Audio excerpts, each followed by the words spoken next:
Au premier semestre 2025, le commerce entre le Nigeria et le reste de l'Afrique a atteint près de 3,3 milliards de dollars contre 2,89 millions en 2024. Cette hausse reflète les efforts du pays pour renforcer ses relations économiques sur le continent. First Circle Capital a lancé un fonds de 30 millions de dollars dédié aux jeunes entreprises de technologie financière fintech africaines. Ces fonds ciblent 24 startups en phase de pré-amorçage et d'amorçage. Le ministère de la Transition numérique et de la digitalisation de Côte d'Ivoire verra son budget atteindre 83,2 milliards de francs CFA en 2026, soit une hausse d'environ 37% par rapport à 2025. L'objectif est de hisser le pays au rang des nations les plus performantes en matière de digitalisation.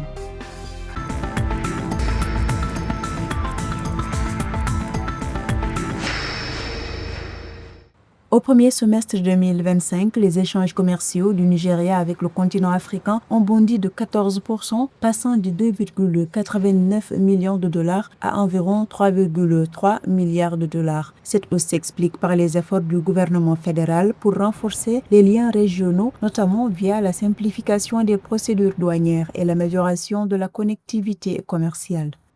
As at 2023-2024, En 2023 et en 2024, la principale destination des exportations du Nigeria reste les pays africains. Ces données proviennent du Bureau national des statistiques et reflètent l'orientation que le président Bola Tinubu nous encourage à exploiter. Les chiffres du Bureau national des statistiques confirment la domination de l'Afrique de l'Ouest dans le commerce nigérian intracontinental. La sous-région absorbe 62% des exportations, totalisant près de 2,6 millions de dollars. Au sein de la CEDEAO, le Togo, la Côte d'Ivoire, le Sénégal, le Ghana et le Bénin sont les partenaires commerciaux privilégiés du Nigeria, qui est la première économie de cette communauté économique. Quant aux produits, l'essence est en tête des exportations avec une valeur d'environ 204,8 millions de dollars. The intention of its administration to use trades L'intention de l'administration est d'utiliser le commerce comme levier pour stimuler le développement économique et réduire la pauvreté. En examinant le potentiel commercial du pays et en consultant les documents politiques, on constate des mesures concrètes visant à promouvoir le commerce et à repositionner le Nigeria comme une plaque tournante commerciale. speak towards the promotion of trade or Nigeria re-establishing itself as a trade hub.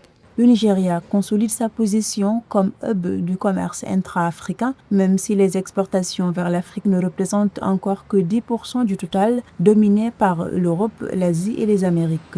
Il est essentiel de noter les efforts entrepris dans le cadre de la zone de libre-échange continentale africaine, notamment les concessions tarifaires et l'établissement d'un corridor aérien vers l'Afrique de l'Est. Ces initiatives pourraient réduire significativement les coûts d'exportation de 50 à 75% et accélérer la croissance économique régionale.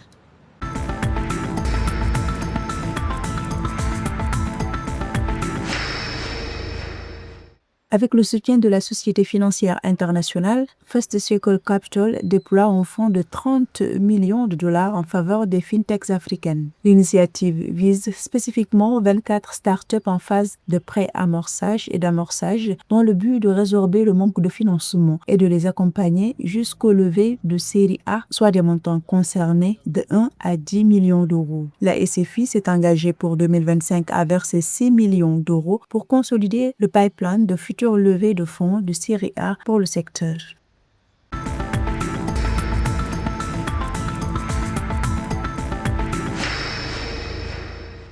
Pour 2026, le ministère de la Transition numérique et de la digitalisation de Côte d'Ivoire bénéficiera d'un budget de 83,2 milliards de francs CFA, soit une hausse d'environ 37% par rapport à 2025.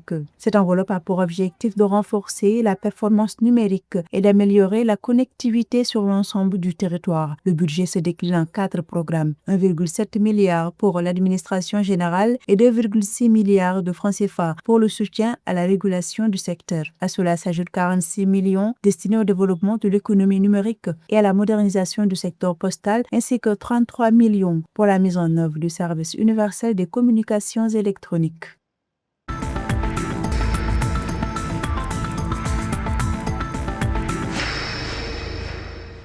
Le Maroc va accueillir une nouvelle usine de polysilicium à Tantan, financée à hauteur de 2,18 milliards de dollars. L'objectif est de renforcer les chaînes de valeur industrielles.